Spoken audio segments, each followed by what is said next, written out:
வாங்க இன்றைக்கி நம்ம அரிசியில் பூச்சி பிடிக்காமல் இருக்கிறதுக்கு டிப்ஸும், அப்படியே பூச்சி பிடிச்சிட்டா அதை எப்படிலாம் ரிமூவ் பண்ணுறதுங்கிற டிப்ஸும் பார்க்கலாம். அதுக்கு முன்னாடி நம்ம சேனலை சப்ஸ்கிரைப் பண்ணிவிடுங்க.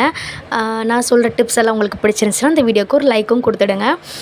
ஃபஸ்ட் நம்ம ஒரு 6 விஷயம் கவனிக்கணுங்க. 6 டிப்ஸ் தான் கொடுக்க போகிறேன். மொதல் விஷயம் வந்து ஈரப்பதம். நம்ம அரிசியில் வந்து ஈரப்பதம் இருக்கான்னு பார்த்துக்கோங்க. அண்ட் ஒவ்வொரு டைம் நம்ம அரிசி எடுக்கும் போதும் நம்ம கையும் பாத்திரமும் ஈரம் இல்லாமல் இருக்கிறத கன்ஃபார்ம் பண்ணிக்கோங்க.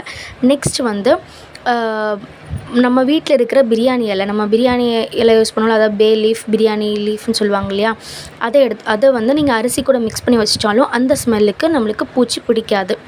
நெக்ஸ்ட் வந்து நம்ம வத்தல், அதாவது காஞ்ச மிளகா வத்தல் சொல்லுவோம் இல்லையா, அதையும் நீங்கள் அரிசியோடு அப்படியே மிக்ஸ் பண்ணி வச்சிட்டிங்கன்னா கண்டிப்பாக பூச்சி புழு எதுவுமே வராது.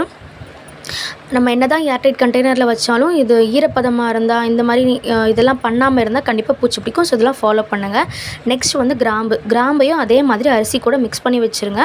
ஒருவேளை நீங்கள் அரிசி எடுக்கும்போது அந்த கிராமும் சேர்ந்து வரும்னு நீங்கள் நினச்சிங்கன்னா ஒரு சின்ன துண்டு துணியில் வந்து நீங்கள் கட்டி போட்டு வச்சுக்கலாம். அதே மாதிரி அந்த கிராம மாதிரி கல் உப்பும் ஒரு சின்ன துணியில் மூட்டை கட்டி அந்த அரிசி கூட வச்சிட்டிங்கன்னா கண்டிப்பாக பூச்சிப்புழு எதுவும் வராது. நெக்ஸ்ட் வந்து வண்டு வந்துருச்சுன்னா அதை எப்படி நம்ம ரிமூவ் பண்ணலான்னா, பேப்பர், இது வந்து ஒருத்தவங்க சொன்ன ஐடியா தான். பேப்பர் கப் இருக்குல்ல, அதை வந்து நம்ம அரிசியோட சென்டரில் ப்ளேஸ் பண்ணிட்டோம்னா அதில் வந்து நம்ம வண்டு வந்து கலெக்ட் ஆகும். அதை அப்படி எடுத்து கொட்டிடுங்க அப்படின்னு சொன்னாங்க. ஆனால் எனக்கு ஒரு ஐடியா தோணுச்சு.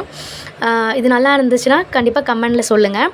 அந்த பேப்பர் கப்பில் அந்த பிளாஸ்டிக் கப்லேயே நம்ம கொஞ்சமாக ஆயில் அப்ளை பண்ணி வச்சிட்டோம்னா அந்த உள்ளே விழுந்த வண்டு வந்து திரும்ப அரிசியில் போகாமல் இருக்கும். ஏன்னா நம்ம உள்ளே விழுற வண்டு வந்து திரும்ப அரிசியில் போகாமல் இருக்குங்கிறது கன்ஃபார்ம் கிடையாது இல்லையா. ஸோ நீங்கள் கொஞ்சமாக ஆயில் அப்ளை பண்ணிட்டீங்கன்னா அது உள்ளேயே சிக்கியிருக்கும். நம்ம அதுக்கப்புறமா ரிமூவ் பண்ணிவிட்டு திரும்ப அதே மாதிரி ப்ளேஸ் பண்ணி நம்ம அந்த வண்டை ரிமூவ் பண்ணலாம்.